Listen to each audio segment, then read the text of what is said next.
김민석 국무총리 후보자 청문회를 두고 여야는 벌써부터 대립하고 있습니다. 그 발언 들어보겠습니다.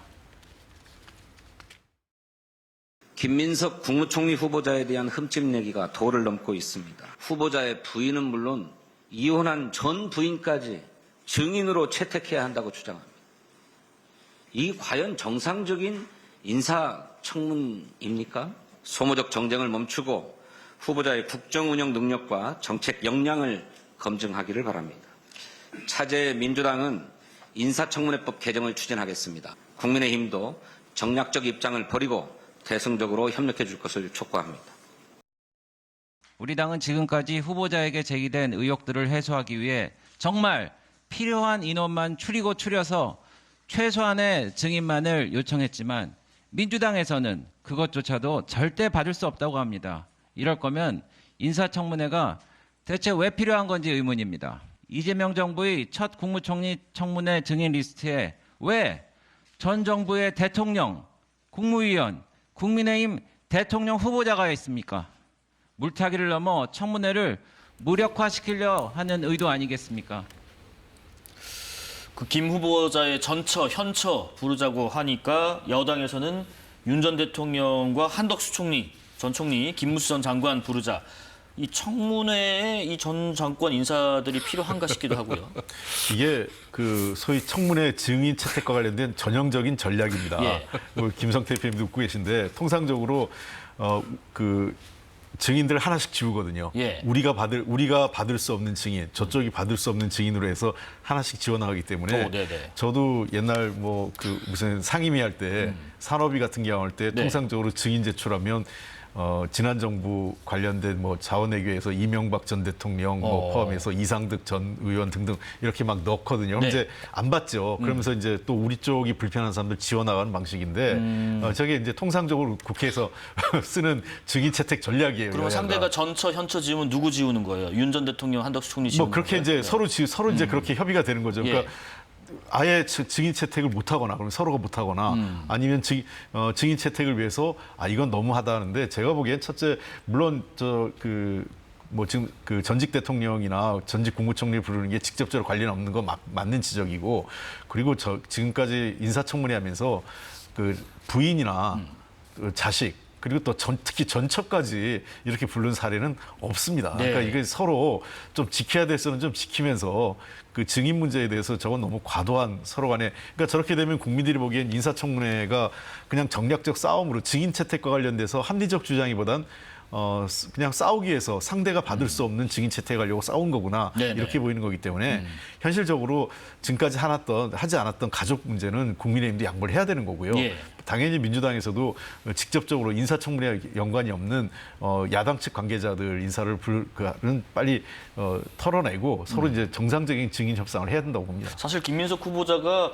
전처, 현처가 있었는지를 모르는 분도 계실 텐데 그러면 굉장히 여당 입장에서는 이거 모욕주기 아니냐라고 비판할 수 있는데 그러니까 지금 청문회법을 바꿔야 된다라는 시사까지 하고 있습니다. 아무리 이제 뭐 민주당이 거대 입법 권력을 가지고 있지만은 또 청문회법을 자기 마음대로 바꾸는 것도 뭐또 종이 지금 청문회 날짜 박아놓고 청문회법 바꾼다면 예. 국민들이 이건 실수하지 않겠습니까? 법 적용도 안 돼요. 또 그렇게 되지도 않는 거고 예.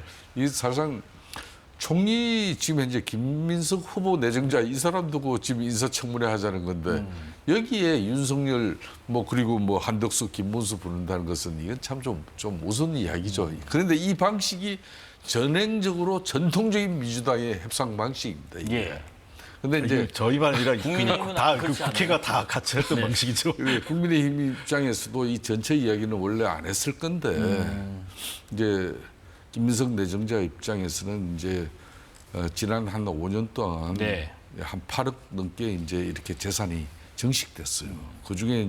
그중에는 포함되지 않았지만은 지금 이제 아들이 미국 코넬 대학교 유학을 가 있는데 그럼 유학은 가면 보통 1년에 뭐 1억 이상은 드는데 이걸 갖다가 그럼 유학 자금 어떻게 했냐 그랬더니 이건 전체가 아이 학비 뭐 다 생활비 다 지원했다 이렇게 네. 하니까 그럼 이제 그 전체를 갖다 인사청문회장에 불러서 한번 그걸 확인하겠다는 건데 이럴 필요 없어요. 제가 네. 볼 때는 국민의 입장에서도 전략을 좀 수정해 가지고 이 예안거래법상으로 그 유학생에게 딱 보내는 것은 그 계좌 딱 한 구자를 통해서 보낼 송금 수밖에 내역이 없어요. 있잖아요. 네. 그 예안 거래 송금 내역을 그거 제출해달라. 예.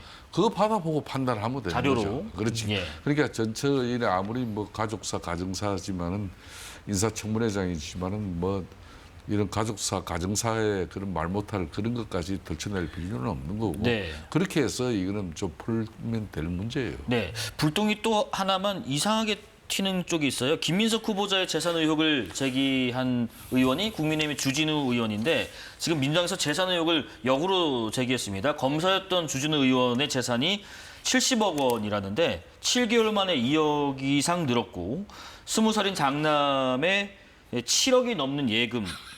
이 할아버지 찬스 아니냐라고 또 묻고 있는데 주진우 의원이 그렇게 대답했습니다. 아들이 할아버지로부터 돈을 받아서 예금했다.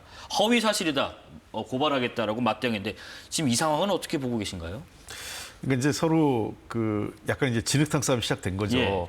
그러니까 너는 그럼 깨끗하냐 이런 논리가 펼쳐지는 거예요. 그러니까 주진호 의원 같은 경우에 재산이 지금 이 김민석 의원은 지금 2억도 안 되잖아요. 이 재산이. 근데 그러면서 뭐 마치 큰 부정행위가 있는 듯이 이렇게 얘기하니까 그러면 당신은 검사 월급 그 1억도 안 되는 검사 월급으로 평생 받았는데 그럼 도대체 70억이라는 재산은 어디서 형성된 거냐? 그리고 곳곳에 땅이 부동산이 지금 있는 것에 대해서 이거 사실상 투기한 것 아니냐? 그리고 아들이 7억 냈는데 그러면 그 물려받은 거 아니겠어요? 예. 상속 내지는 증여받은 건데 이 증여받은데 세금을 냈느냐 제대로. 예를 들면 사실은 증여세를 냈다고 하는데 증여세를 낼 때도 이 경우에는 증여세만큼도 그 대신 내준 거에 대한 세금을 떠내야 돼요. 네. 가산이라는 게 있어요.